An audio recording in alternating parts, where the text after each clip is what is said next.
Virginia Congressman Eric Cantor is a Republican. He's with me now. I mentioned Maryland earlier. I moved states on you. Sorry about that, but indeed Virginia. What do you think should happen? What do you think the right course of action is in your view? Well, Bill, anytime a general or anyone in that capacity in the military steps outside the chain of command, it raises concerns. I think all of us, though, want to focus on the fact that we've got men and women on the ground in Afghanistan. And the real question is, what is our plan? Are we providing enough resources to the general and the troops on the ground?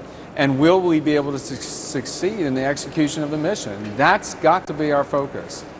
Do you think the administration, do you think the Pentagon has been deficient in that area? Well, I mean, clearly there is a problem. Again, having a general do this and go outside the chain of command like this raises some serious questions. And obviously it's going to be up to the President as Commander-in-Chief to make this decision. Well, but I think that's all the case, and if I could just interject here, what do you think he needs to win? Well, I mean, we've always said, and it's been my position, that we are not 435 in the House or 100 in the Senate Commanders-in-Chief. There's only one. And I would hope that the Commander-in-Chief listens to the generals on the ground as to what is the best course of action in order to succeed. The general has the well-being and safety of the troops, the men and women in uniform, as well as being charged with the obligation to secure U.S. interests in the region. That needs to be our focus, and the questions that are being raised now is, what is the plan? What are we doing in order to facilitate its success? If the general is removed, if the resignation is given, and if it's accepted, and again, these are all hypotheticals at the moment, would you be okay with that? Again, I think that, it is the Commander-in-Chief's decision to make. Our job in Congress is to fund and oversee the allocation of taxpayer dollars towards the goal of succeeding in the mission in Afghanistan.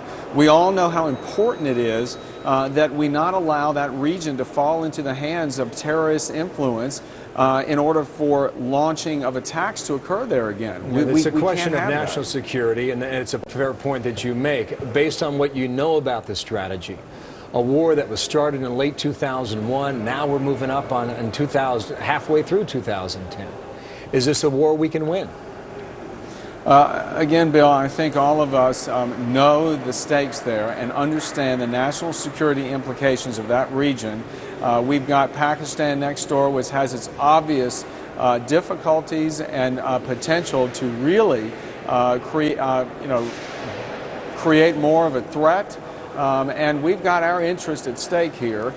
We have committed to making sure that that region does not turn back into a place where terrorists can gather and launch attacks. And that has to be the focus. That is why I've got some questions as to what's going on. I mean, what is going on the ground? What has caused this general to go outside of the chain of command in order to bring us to this point? I mean, there's obviously very serious issues. Are you suggesting, I'm not putting words in your mouth, are you suggesting this was intentional on his part in order to get the attention that's getting today? Listen, I wouldn't impute any of that to anyone. I don't know. But all I can say is there are serious concerns that we should now have when you have a general like General McChrystal, upstanding individual, who will go outside of the chain of command in a situation. That is the troubling notion. Again, brings me back to focusing on the bodies, the men and women we've got on the ground, and are we doing what we must to provide for their mission. I have 90 seconds left. I want to transition to two other topics that are popping today. First of all, the Democrats in the House will not provide a budget. Is that an issue? Absolutely, that's an issue. I mean, that is the first sort of obligation of Congress, is the expedient, efficient, responsible allocation of taxpayer dollars. What does it mean if they don't provide one for the first time since 1976? Right, how do you do that without having a budget? What that means is spending will go on unabated without limits.